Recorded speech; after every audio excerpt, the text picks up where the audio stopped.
COPD strong.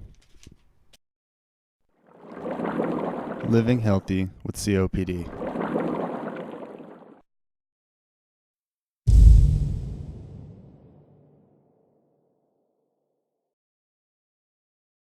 Hi, welcome to today's web chat about chronic obstructive pulmonary disease, also known as COPD. Thank you for joining us. My name is Ed Bottomley with the Michigan Medicine Department of Communication. I'll introduce you to our panelists shortly. Our goal today is to provide helpful information about COPD. You can submit your questions at any time, even now, for our panelists to answer during the Q&A portion of today's chat.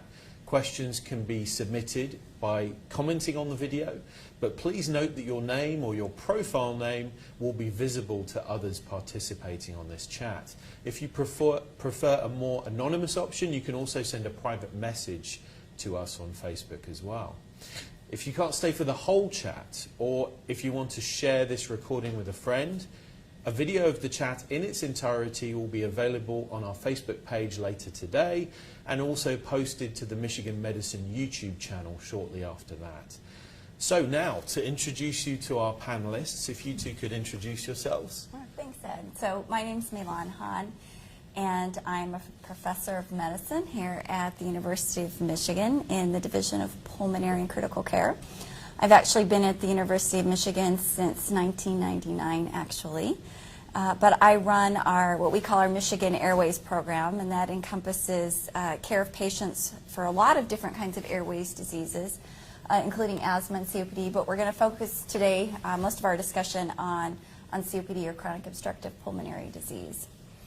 And this is Dr. Labaki. Yes, my name is Wasim Labaki. I'm a clinical lecturer in the Division of Pulmonary and Critical Care Medicine. I did my fellowship training in pulmonary here at Michigan, and I joined the department this summer. I am a member of the COPD clinic, and I also do clinical research in COPD along with Dr. Han. Great. Well, thank you again for joining us, and we'll open up the floor to questions. Let's just have one more reminder that you can submit your questions by commenting on the video directly, but your name is going to be up there on the page. We will not use your name when we read off any of these questions, but do know that if you comment directly on this video, that name will be present. So let's jump in with the questions. First one's a pretty obvious one. What exactly is chronic obstructive pulmonary disease? So COPD is sort of an umbrella term for a lot of things, and I think sometimes for patients it can actually be a little bit confusing. We as doctors actually diagnose it based on a breathing test that we call spirometry, and patients have to have a very specific pattern on that breathing test, which we call airflow obstruction. In other words, patients have a hard time getting air out.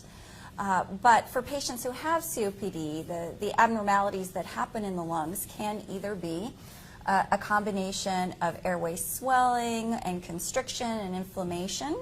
Sometimes that's called chronic bronchitis, but it can also be destruction of the air sacs, and that leads to emphysema. So both emphysema and bronchitis fall under the larger umbrella spectrum of COPD. Excellent. Anything to add, Dr. Labaki? Yes, so emphysema and chronic bronchitis are subphenotypes of COPD. A patient may have one, the other, or both, but one of them tends to be predominant, and this is how we would define COPD. Okay. Our next question, what causes COPD? So I know when a lot of people hear the word COPD, they think smoking. And certainly smoking is one of the biggest contributors to the development of COPD, both personal smoking as well as secondhand smoking. But it is not the only cause of COPD. So for some patients there are genetic factors, other kinds of occupational exposures. Interestingly, and I do a lot of work with women and women's health issues, roughly 25% of patients with COPD have actually never smoked. And I think that's sort of a not well publicly known fact.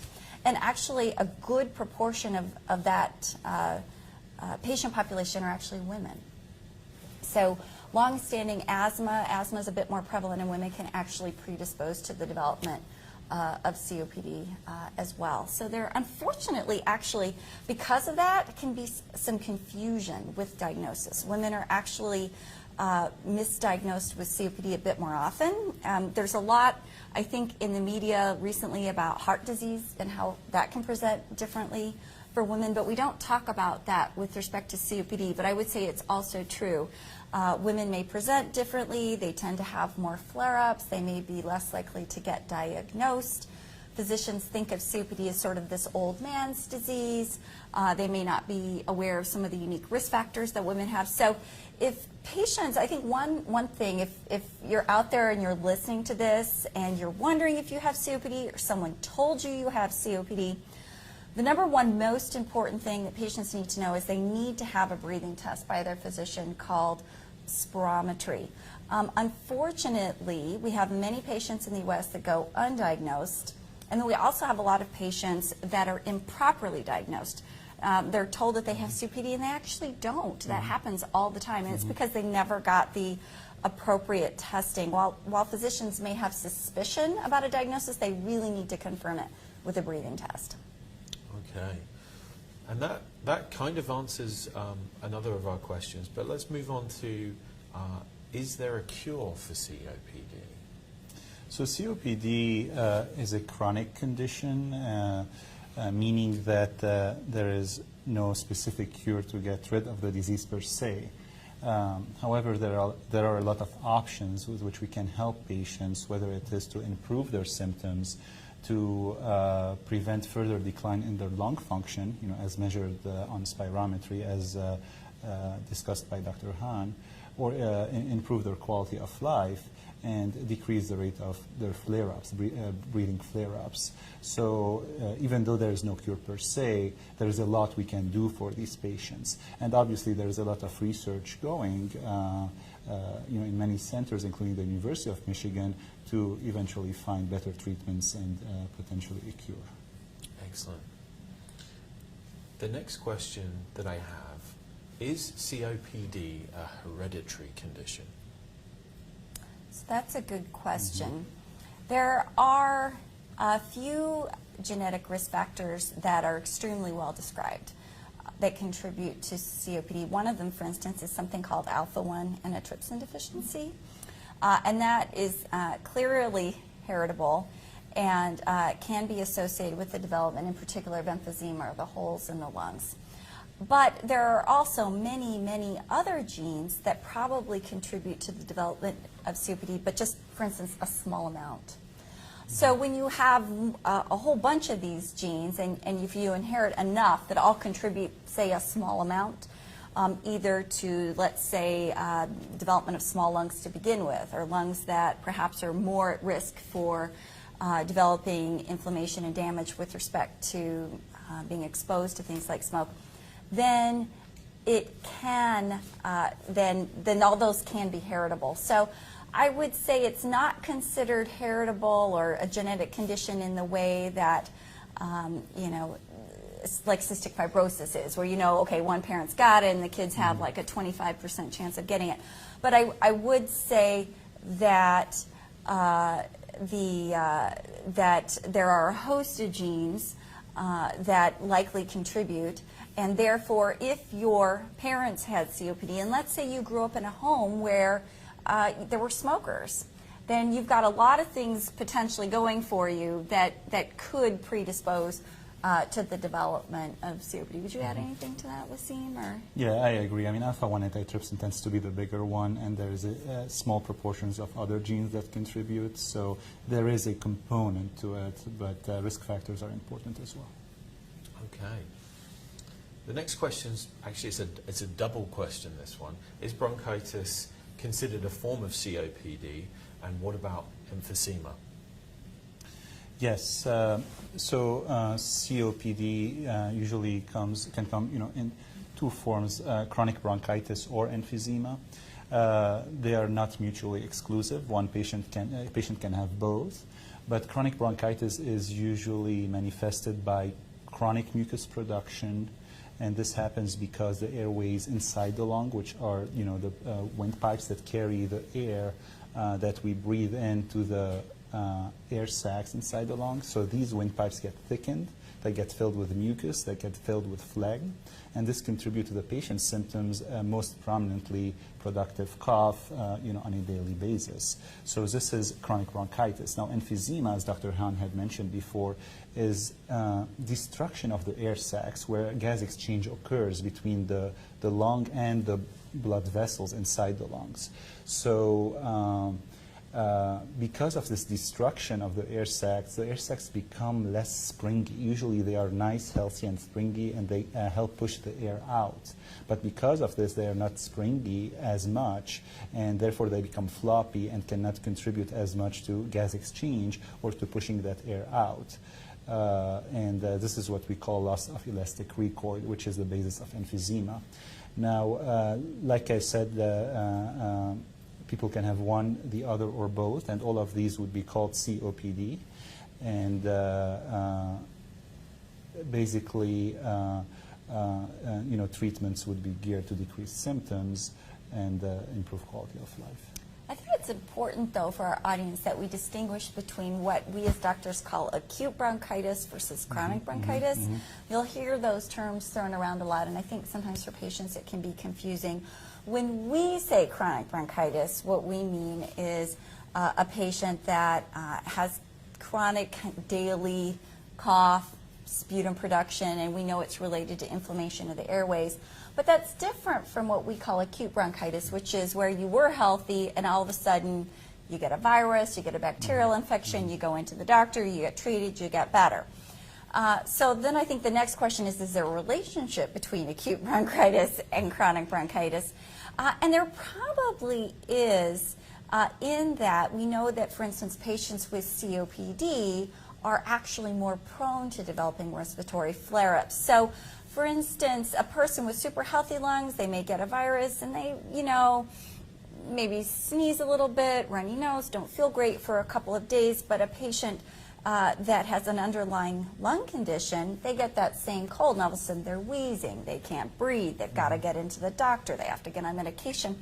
And so actually, I think what's important to know is if you have, for instance, risk factors for COPD and you're getting very frequent episodes of acute bronchitis, you're in the doctor all the time, you're needing lots of prescriptions, you're having to take up time off work, these are really getting to be bothersome, they're happening over and over, year after year, that actually could be a sign, in some cases, that that patient actually has a chronic condition or chronic bronchitis, in which case different therapies are needed. And I think that's one thing that I think is another really important take-home message for our audience today, is that if you're experiencing a lot of these periodic episodes, that's another reason to go in and chat with your doctor and maybe consider further testing. Excellent. The next question that we have that's come up, what things can aggravate my condition? So continued smoking, like cigarette smoking, can lead to further progression of COPD, further damage to the airways, and further damage to the lung tissue because it keeps an environment of inflammation inside the lungs. So smoking cessation would be very key. And exposures to other agents like dust, chemicals, sprays, because like Dr. Han mentioned before, some people have COPD but never smoked. Sometimes it can be related to exposures either in the workplace or at home, and avoiding such exposures would be important. Yeah, unfortunately, exposure to chronic things like dust, occupational exposures, or even poor air quality not only can promote the development of lung disease, but once you develop lung disease, it can also contribute to periodic worsening. So there's a lot of accumulating data, particularly out of countries where for instance, like China, or the developing countries where the air quality is really bad, or even LA, where these kind of bad air quality days really do exacerbate and cause problems for patients with chronic lung conditions as well. Okay, we've got a batch of questions on this next topic, which is smoking. The first one, I've smoked for 20 years. What benefits will I realize if I quit smoking? So the good news is that it's never too late in my mind to quit absolutely, smoking. absolutely. There's a host of, I think, immediate benefits, and then you just, the benefits just kind of keep on accumulating. So unfortunately, chronic tobacco smoke increases your risk for a lot of things. So circulatory diseases, including heart attacks and stroke. Over the longer term, things like lung cancer and emphysema and COPD, like we've been talking about. But actually, there's also a whole host of other things like oral cancers, esophageal cancers, bladder cancers, etc. I think some of the more immediate effects are circulatory effects, and the risk for things like heart attack and stroke do start to plummet, I think, within the first couple of months. Some of the benefits on the lungs are a little bit more down the road, experienced after a couple of years. But I think the good news is that after time, ultimately, after 10 or 15 years, the risk can really become much closer to that of for a lot of this stuff, become much closer to that of a non-smoker. Would you add anything to that? Yeah, I totally agree with it. I mean, stopping smoking would have a wealth of benefits, not only on the lungs, but on the whole body. And it's never too late. Never too late. Excellent. So we have a really nice follow-on question to that. If I quit smoking, how long will it take for it to get out of my system or help improve my condition? Well, I think that the tobacco and the nicotine is likely flushed out within sort of the first 24 to 48 hours. Unfortunately, some of the addictive effects of nicotine, those cravings and things, will take a little bit longer. But some of the, I think the inflammation that the tobacco smoke can cause, particularly in the circulatory system, those benefits will accumulate over the first days and weeks after a person stops smoking. Yes, exactly. I mean, your blood pressure can improve just by stopping smoking, and this can happen within 24, 48 hours. Although, like Dr. Han mentioned, the addictive effects can persist much longer. Thank you for those answers. Now, another follow-on question. What options are available to me to help me quit smoking? Yes, we do have a lot of options to help people quit smoking, and we have a wealth of resources to do this. One of the things obviously would be a thorough discussion with the patient to see where they are in their journey to quit smoking. Some people are thinking about it but are not sure. Some people are determined but need some help. Some people are halfway through but they need that last push to get there. And discussing where they are among those stages with a physician is quite important. Now, we have also a range of pharmacological agents that can help. We have nicotine products, whether they are patches, nicotine spray, and nicotine gums that can help. And this is because nicotine exerts effects on the brain when people are smoking, and this is what causes the addiction and the crave to keep smoking, and this is where these agents fit in to fill that gap that smoking used to provide. We also have some oral options like bupropion, also known as Zyban as a brand name, and we also have Chantix as a good option as well. So this is basically to tell that we have options, and people should not be afraid to talk about what they can do with their provider. Now, half the battle is having the mindset to do it, and this is quite important, and the other half would be pharmacological help. The good news is here at the University of Michigan, we actually have an entire sort of tobacco cessation unit that runs support groups and things like that, and we can certainly get patients plugged into that. For patients who don't live in this area or aren't seen at the University of Michigan, there actually are free resources available, for instance, on the website for the American Lung Association. So that's, I think, another important resource that patients should know about. I think the other thing, just like Dr. LhwCOPD mentioned, though, that I'd like to remind people is I think it can be really challenging. Let's say you started to try to quit, and then something happens. Something stressful causes you to start again. I always tell my patients that the number one best predictor of success is actually the number of times you try. So do not feel bad if you have fallen off the wagon, so to speak. It's okay. And in fact, you just get back on. The more times you try, the more likely it is that you will succeed. And I have many patients that it's taken them a while, but ultimately they're able to. And so I think it's, if you've got the motivation, if you're thinking about it, I mean, really getting patients to the stage where they want to quit, I think is 90% of the battle. If you want to quit, I promise you, you can do it. And there are resources here to help. I totally agree. I mean, it takes a lot of persistence, but it's definitely worth it, definitely worth it. And remember that you can have help along the way, and it would be a big deal once you achieve your goal.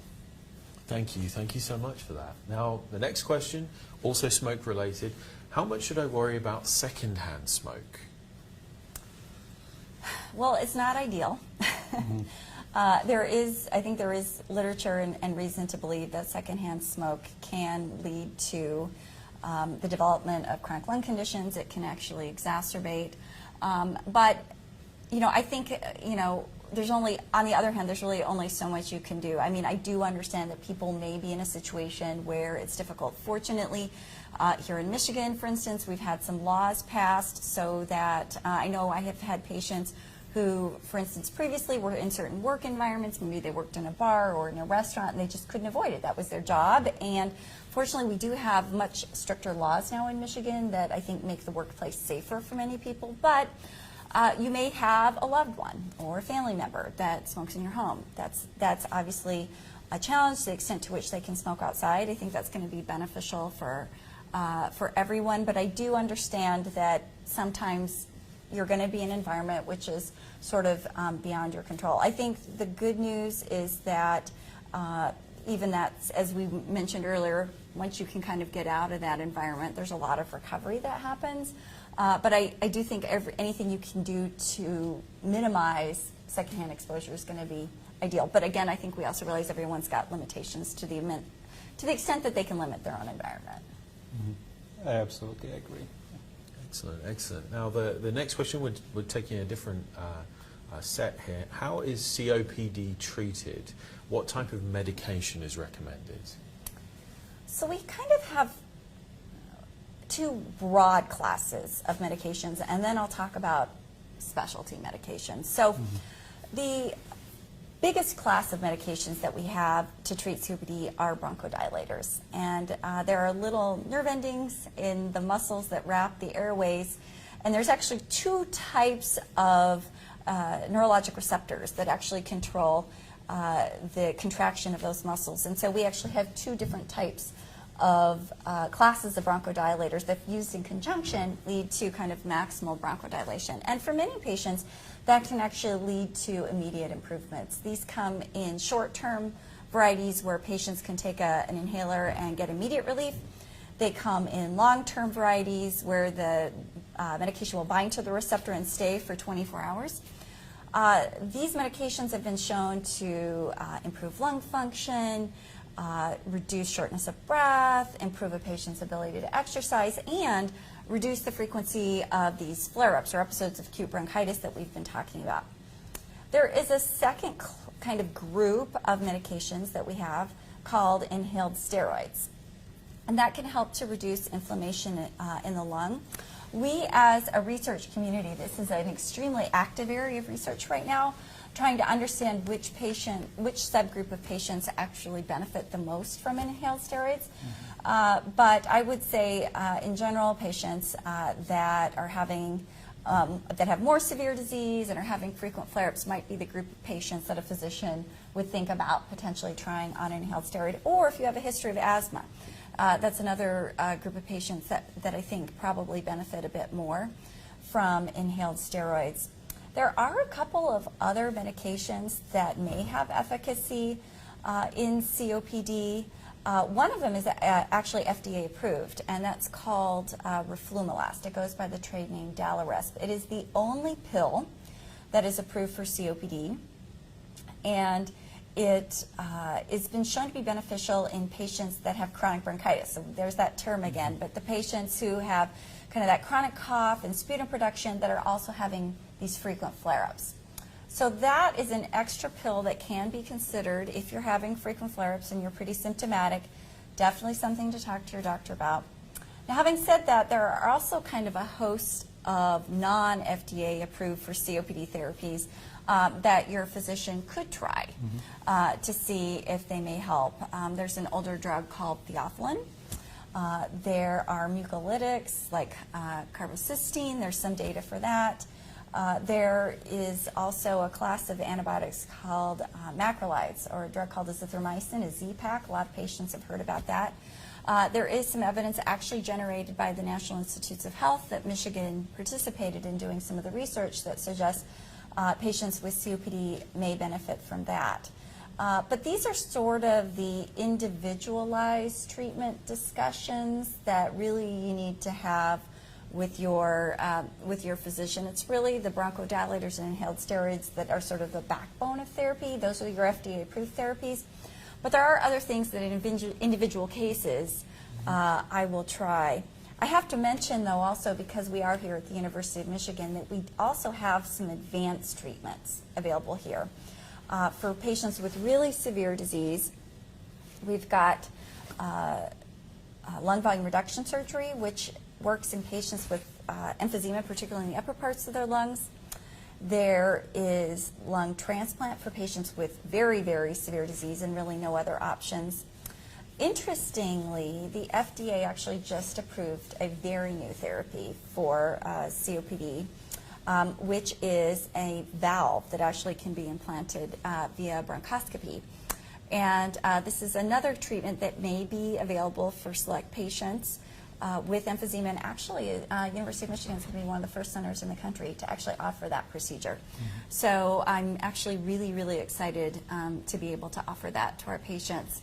But I think and I know I'm talking a lot here, but I think I would be remiss to not talk about non-pharmacologic treatment. So we've talked about pharmacologic and we talked about surgical, but probably the #1 best treatment for COPD overall that I haven't mentioned yet is pulmonary rehabilitation. So pulmonary rehabilitation is a multidisciplinary approach that includes patient education about how to take medications, breathing exercises, aerobic activity, weightlifting, all that sort of thing that really improves quality of life for patients. It also, I think, is really valuable in providing social support. I think, unfortunately, patients can tend to feel isolated and that they're out there kind of struggling with this disease by themselves. And I think programs like pulmonary rehab really remind patients that they're not alone. We're in this with them. There's other patients that are in this with them. We're there to help them, and it helps to provide some of that daily support. At the University of Michigan, at our rehab center, we also offer something called a Better Breathers Club that we also put on in conjunction with the American Lung Association, and that's also kind of a very specific support group where we'll bring in speakers and provide information for education for patients that also can provide social support. So I think so that's a very long-winded answer to your question about some of the resources that we have to help patients. What have I forgotten? No, I think you covered it all, but I would like to emphasize a couple of points. So Dr. Han mentioned that inhalers are the backbone of therapy for COPD, and many studies have showed that most patients don't know how to use their inhalers correctly or are not sure about what each inhaler does. So as Dr. Han mentioned, they really come in two types. There is the short-acting inhalers or the short-acting bronchodilators that are supposed to be used on an as-needed basis to provide quick relief. And then you have your maintenance inhalers, whether they are a long-acting bronchodilator or your inhaled corticosteroids, which are supposed to be used on a daily basis regardless of symptoms to prevent, either decline of lung function or breathing flare-ups. And beyond the inhaler backbone therapy, as Dr. Han mentioned, we can further personalize what each patient would benefit for, whether it is a pill like roflumilast or azithromycin, or a surgical or procedural intervention. Okay, well, thank you for those answers. You mentioned, Dr. Han, you had mentioned lung volume reduction surgery. The next question that we have, who is a candidate for lung volume reduction surgery? So the data for who benefits was generated by an NIH-sponsored study a few years ago, actually NIH, I think, and CMS, called the National Emphysema Treatment Trial. We actually, at the University of Michigan, enrolled quite a few patients in that study. And what that study showed was that the subgroup of patients who benefit are those who have upper lobe predominant emphysema. Only way to know that is with a CT scan. So this is one of the times when you would need to get a CT scan done to kind of understand what the distribution of emphysema is. But it's also a subgroup of patients who, after a course of pulmonary rehabilitation, still were not able to really improve their exercise capacity much. So what I would say is if you have severe disease, if you were referred into the University of Michigan, what we would do is, if you've never been through pulmonary rehab, honestly, one of the things we do is we put you through pulmonary rehab. We get breathing tests. We look for patients that have very specific features on their breathing tests. They tend to be very hyperinflated. So as Dr. LHwCOPD mentioned, when patients develop emphysema, they lose that springiness. And the interesting thing is that that actually causes a huge problem. So instead of springing back into its normal shape, which actually allows the diaphragms, which are a dome, to sit in a nice resting position, as the lungs become destroyed, they don't spring back into that nice smaller size, and they just get bigger and bigger, and the air traps. And so interestingly, when the diaphragms fire, normally what happens is they flatten, the lung expands, and the air rushes in. And then rest, when you exhale, the diaphragm goes back to its normal dome-like position.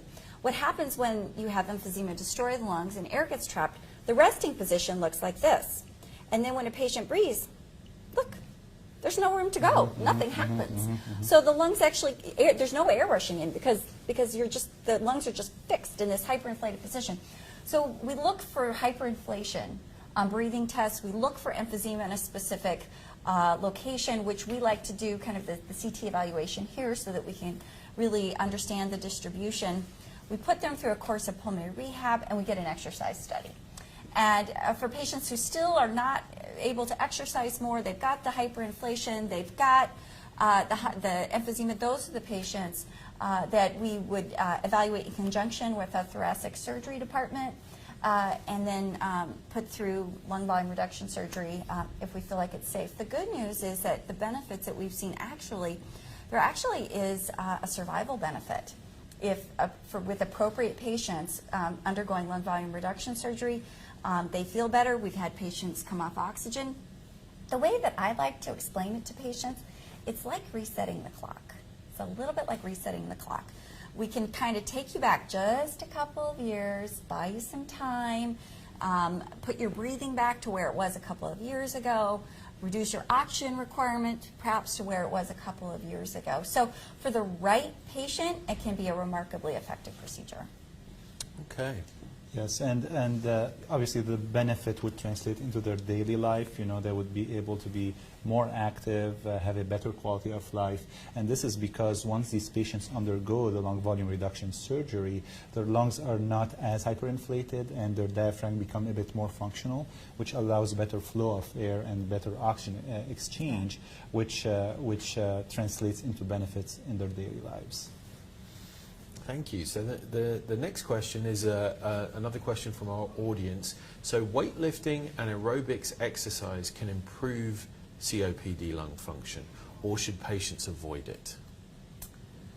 So exercise itself probably doesn't improve lung function a lot. The lungs are sort of, you know, you're not exercising the lungs specifically, but there are two things specifically that I think exercise can do. One is that patients with COPD actually rely on their accessory muscles more than most patients. So I mentioned that the diaphragm is really important for breathing, but we do have some accessory muscles that also help us with breathing. They are the muscles that wrap around the thoracic cage. They're kind of up here, up in your back. The stronger those are, that's going to gives you just a little bit of lift, a little bit of excess expansion. So to the extent that we can improve that, that will make it easier to breathe. The other thing, though, that exercise really does is it makes your whole body just more efficient. So if we take me, I do some exercise, but let's face it, I am not a marathon runner. I will readily admit I would be hard-pressed to go and run a marathon today. But I do have, I think have theoretically fairly normal lungs. But if I was trained, if I was really committed and I trained, then I could probably increase my ability to run. So if we take a patient, though, that's got this impairment, if we take a patient that's got impaired lungs and we train them, then they can get closer to normal capacity. Get them, if we make their, we get the blood vessels so that the oxygen's going to the muscles better, the circulation is better, you're just trained, then we can kind of get you closer to normal functioning. So that's really, I think, the goal with exercise. The other thing I always like to tell my patients is training effects are training specific. So if your goal is, I'm getting short of breath when I'm walking with my grandkids, or I'm walking the dog, then we need to do aerobic training. You need to actually walk farther and do some interval training so that when you're walking at a resting or kind of a normal pace, you're not short of breath. But if the issue is I am getting short of breath putting my groceries away, then we need to work on upper arm strength.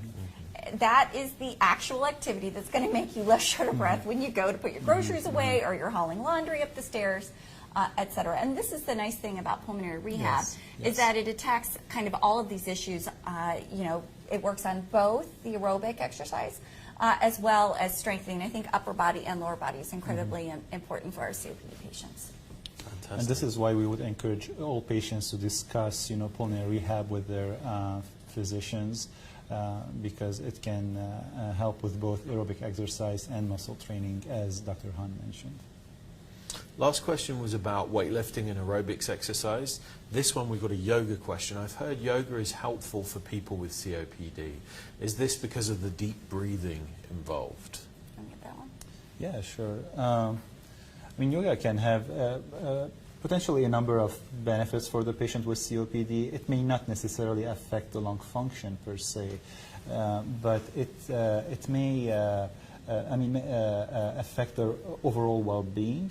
People with COPD are frequently affected by depression or anxiety, and going through a yoga exercise can help give them better control of their body and of their breathing to decrease the shortness of breath or the anxiety that can go along with COPD. Yeah, I was just going to mention there actually was a study a few years ago that showed that sort of the anti-anxiety and depression effects of yoga were actually equivalent to the same number of sessions of like counseling or behavioral therapy. So I think you're absolutely right. The sort of the psychiatric effects of yoga can be incredibly important. One of the other interesting things about yoga, though, is one of the big focuses for yoga is on breathing. And when you one of the problems that our patients with COPD have is, as I mentioned, the air gets trapped and they get hyperinflated.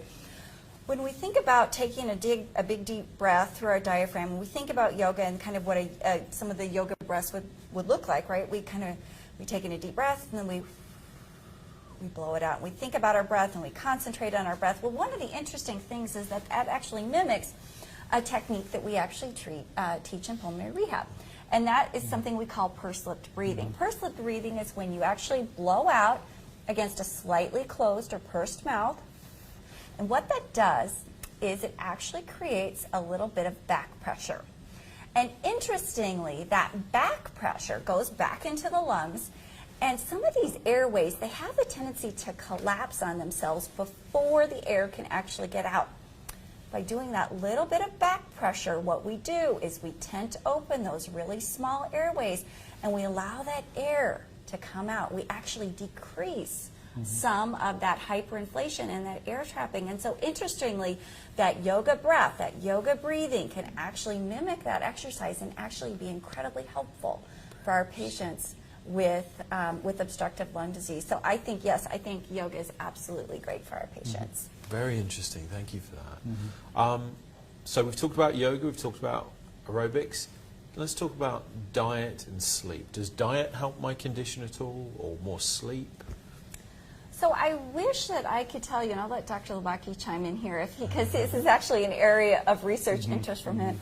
I'm actually not aware of any really strong data to suggest that a really super specific diet, like, you know, there's so many diets out you know, whether it's a Atkins or a paleo or a keto diet. There's no evidence that I'm aware of that suggests patients with COPD should definitely eat this kind of diet. But I think for all patients in general, a healthy diet with adequate calories, not too many, not too few, sort of a sensible eating habit makes a lot of sense. With respect to sleep, though, for all patients, getting a good night's sleep makes a lot of sense. I think for patients with COPD, they tend to be more fatigued. Everything is just more work, and so for them, it's even more important. One of the things that a lot of our patients end up being diagnosed with, interestingly, is sleep apnea. And for patients that have COPD and inadequately treated sleep apnea, they actually are at more risk for these breathing flare-ups that I mentioned. And if they get their sleep apnea treated, it actually can reduce their frequency of flare-ups. So if you have COPD and you think you might have sleep apnea, so your partner notices that you snore, you're waking up in the morning and you're exhausted, you've got a morning headache, you're falling asleep at work during the day, it's even more important for those patients to probably go and chat with their doctor and consider getting tested for sleep apnea. Yes, absolutely. Sleep apnea tends to be more common in patients with COPD relative to the average patient, and can have effects on not only the lung but also the heart and the brain, like bad consequences on the heart and the brain. So if you notice any symptoms like the ones mentioned by Dr. Hahn, talk to your doctor, and the way the sleep apnea would be diagnosed is through a sleep study. It can be done at home, but it can also be done in a sleep lab where you would be sleeping there, and you would be hooked up to a number of different monitors to evaluate your airflow during the night and a number of other measures. And if you're treated with sleep apnea, if you're diagnosed with sleep apnea, you would be treated with something like a CPAP machine, which keeps air flowing throughout the night. And CPAP has been shown to have so many benefits in terms of protecting the lung, the heart, and the brain, but also in terms of symptomatic benefits. So people who have more energy in their daily lives, would have better sleep, and would be more productive. Thank you. Thank you for that. So our next question from the audience. What are your thoughts on mucus clearance devices for use in COPD? Yeah, so like we said, people with chronic bronchitis can produce mucus on a daily basis. Again, this is different from the acute bronchitis, which is an actual flare-up of breathing, but chronic bronchitis can have a lot of mucus production every day. Now, sometimes when this is excessive or leads to too many flare-ups, a chest CT would be recommended to look as to a potential contributor to this excessive cough and breathing flare-ups. And specifically what we would be looking at is a condition called bronchiectasis. What does this mean? It's when the airways are damaged, dilated, they lose their ciliary function. So in a normal state, we have tiny hairs inside the lungs that keep beating and keep getting junk out. But in bronchiectasis, these tiny hairs are destroyed. They're not doing their function as well as they're supposed to do. And also these airways would have potholes inside the lungs. This is the analogy I like to use, which impairs further bacterial or mucus clearance. So these patients may benefit from additional therapies, and specifically mucus clearance devices like flutter valves, that send some waves to their lungs to help them clear the mucus out, scheduled bronchodilators, vests they can wear, So it would be important to check that with your physician. Yeah, so it may be relevant there are techniques that may be relevant for certain patients. There are also medications occasionally that may be appropriate as well to kind of break up mucus that we may try in certain patients. Okay, thank you. Next question, what is oxygen therapy, and is it effective for all patients with COPD? So this is a really kind of interesting area from a research perspective and from a physician perspective. So patients with COPD may experience low levels of oxygen, and traditionally in the U.S. we have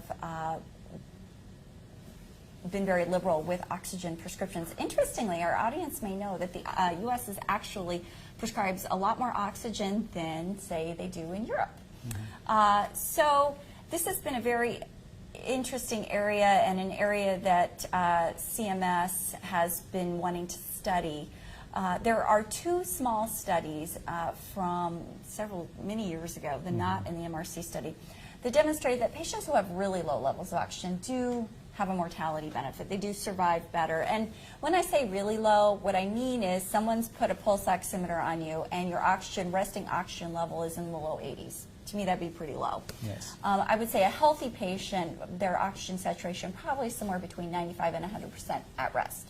We all go down a little bit, or many of us go down a little bit when we exercise. But interestingly, there was a study that was done a couple of years ago looking at patients who, let's say at rest, have a lower than normal oxygen level, let's say 88 to 92%, and they still drop a little bit with exercise, let's say down to 82 or 83, but they don't stay down there really long. Now, traditionally, we've used oxygen in that patient population, and many of my patients who are in that group do have oxygen. But interestingly, they found we're unable to actually document any benefit to oxygen therapy in that subgroup of patients. Now, that doesn't mean that there aren't some patients still in that group that might benefit, patients who, for instance, have cardiac conditions where lower levels of oxygen would be more harmful. But what I would say is right now, Medicare will cover, if your oxygen levels drop below 88 with walking, you could qualify for oxygen. And so I think that it's an appropriate discussion to have with your physician about whether oxygen might benefit you. Despite the data not being great that it actually provides symptomatic benefit, I can tell you I still have patients that swear it really helps them. So I think it's a very individualized decision that, you know, again, Medicare will cover it for patients who desaturate below 88%, but whether you absolutely have to have it and should have it, I think is a very individual discussion you should have with your physician. The lower your oxygen level is in general, I would say probably the greater benefit. The other thing, interestingly, is that for a few patients with COPD, oxygen is a double-edged sword. So here's the deal. Most of us actually breathe because of our carbon dioxide levels. So the lungs do two things for us. They bring oxygen in and they push carbon dioxide out. Most of us are actually triggered to breathe because our body wants to keep our carbon dioxide levels, which actually affects our blood pH, at the right spot. For patients with COPD, some severe patients with COPD will actually accumulate carbon dioxide. Their lungs just are unable to expel it. That builds up, and then the brain's drive to breathe no longer functions off of that trigger. They function off the oxygen trigger instead. Then when we provide supplemental oxygen, now there's no drive to breathe at all. So in a subset of patients with COPD, we have to, and this is why maybe some of you out there have heard that, oh, don't let your oxygen levels get too high. It's probably not a factor in all patients, but for some patients, particularly those that have high carbon dioxide levels at baseline, we are a little bit more careful with not wanting to get the oxygen levels too high. So that is something that, because then the drive to breathe drops further, but the carbon dioxide levels go up, and patients actually can go into a comatose state. So for patients with really severe COPD, while oxygen may still be very important, we also have to, in some patients, be really careful. Yes, yes, exactly. And this is why we would not necessarily target a very high oxygen level, like in the high 90s or 100%. Your oxygen levels do not need to be right. Yes, yes. But if you're high. living in the low 90s, you know, or even high 80s That's at rest, probably fine for most patients. Yeah, that's good. Okay, thank you for those answers. Next question: what happens if COPD is left untreated? That's a good question. So there's actually, this is a little bit of an area of debate. I guess it depends on what you mean by untreated. So patients who are not getting any medications for their COPD, I think are more short of breath, they're more symptomatic, they have more flare-ups, they're able to do less, and their quality of life, I think, is overall impaired. Those are a lot of things we can fix. But the person posting that comment is really getting at, I think, a separate issue, which is disease progression and survival. And we actually know the number one most important thing you can do to improve your survival, improve your lung function overall, is to stop smoking. So if we include stopping smoking in that treatment category, then I would say more rapid lung function decline and perhaps, dying earlier. In fact, there's actually some debate among the academic community right now about whether the medications that we have currently actually slow progression of disease. There actually are a few studies to suggest that perhaps we may be able to actually slow how much lung function is lost over time, and actually perhaps improve survival with some of the therapies. I would say it's sort of, the data is just kind of starting to come in. There's a lot of discussion about it, but I would say overall there's no reason to not get treated. There is just no reason. The benefits, the data on the benefits just keep accumulating. Now, having said that, I know for some patients cost for medications can be an issue, but if that is an issue for you, do not make that a barrier to not seeking treatment. There are patient assistance programs available, so that should not be your barrier to not seeking treatment. And like I said, I think the data are accumulating across all fronts and on all the different types of benefits that patients can experience with treatment. What do you think, Wasim? Yeah, I agree. And I would add that many of the treatments we provide are geared towards preventing exacerbations, which are the breathing flare-ups. And we do know from research that these the more of the events that you have like this, the faster your lung function gets worse. Your lung function decline, your risk of death increases, your quality of life also declines. So again, it's important to get treated, and cost can be an issue, but there are ways we can help. And we have resources here in our COPD clinic. We've got social workers, we've got a pharmacy tech. And that's really one of our goals in the clinic here, is to work with patients to figure out what we can do to find out the most affordable options for them. Yes, it's a multidisciplinary clinic by its very nature. Yeah. Great, and we'll be posting a lot of links to these resources on the Facebook comments feed. We've entered the final 10 minutes, so it looks like we only have a few questions left. Next question is with regards to vaccines. How important is a flu vaccine for me if I have COPD? So we like our COPD patients to have a flu shot every single year, and in fact it is a recommendation by the CDC to have everyone vaccinated with the flu shot on a yearly basis. But a flu shot would certainly be even more important for someone who has COPD, because they can be more prone to infections based on their already somewhat compromised lung condition. And in addition to this, we emphasize that patients are up to date on pneumonia immunizations. And the schedule of pneumonia immunization for someone with COPD is slightly different from someone who does not have COPD. And specifically, most patients with COPD would benefit from getting a pneumonia shot we call pneumovax before the age of 65, and then continuing with the regular pneumonia immunization schedule after 65, which would also involve another pneumonia shot called Prevnar. I would say the two biggest things that I hear from patients are, number one, I don't want the flu shot because it will make me sick. I would like to dispel that rumor. I mean, you may feel slightly achy. There's a cytokine response. The flu shot does not give you the flu. Let me explain to our viewers what the true flu is and what the true flu can do in a patient with chronic lung disease. So in a patient that, even actually in some of our younger and healthy patients, but in our patients with chronic lung disease in particular, influenza can lead to severe pneumonia, hospitalization, secondary bacterial infections, and death. So to me, a couple of days of discomfort potentially well outweighs the dangers. The other thing that you have to remember is something called herd immunity. So if we can get the community, that's all of us, it's every single one of you listening to this today, even for those of you who don't have COPD, if we can get enough of the herd, and we're all part of this herd, vaccinated, then the risk for everybody goes down. because the flu just can't get into somebody and then pass to the next person and pass to the next person. There's just not enough critical mass. So when you get vaccinated, you're not just helping yourself, you're helping your friends and your loved ones and your entire community. And to me, it's such an important public health message. I think it's all on us to do our part to keep the rest of us healthy, and it really then protects the vulnerable of us, right, in the population. The second complaint I always hear is, oh, but the flu vaccine wasn't, that had the wrong strains last year, wasn't effective. Well, you'll still build some immunity. That doesn't mean no efficacy.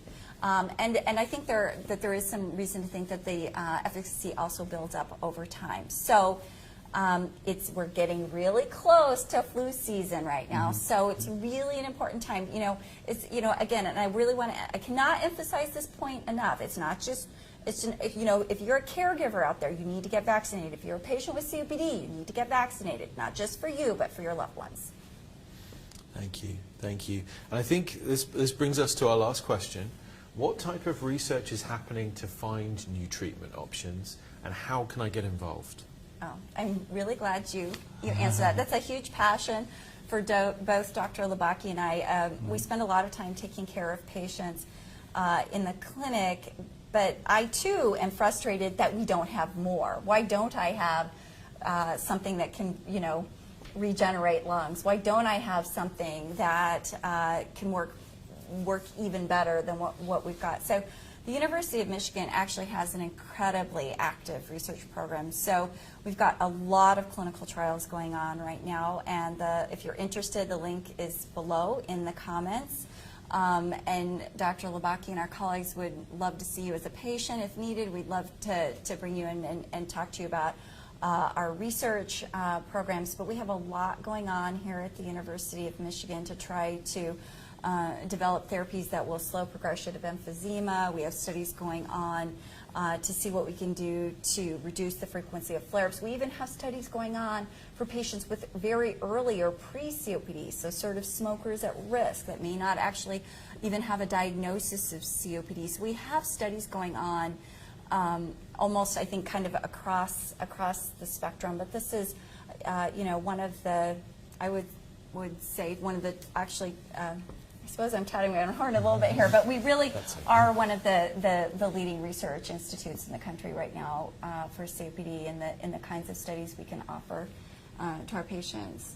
Yes, absolutely. So we would love to see any patients with COPD or at risk of COPD in our clinic, and if they're interested in joining a study or a clinical trial, there is a lot going on, and we can probably find something for you. Thank you so much. Thank you for your time, your expertise, Dr. Han, Dr. LhwCOPD.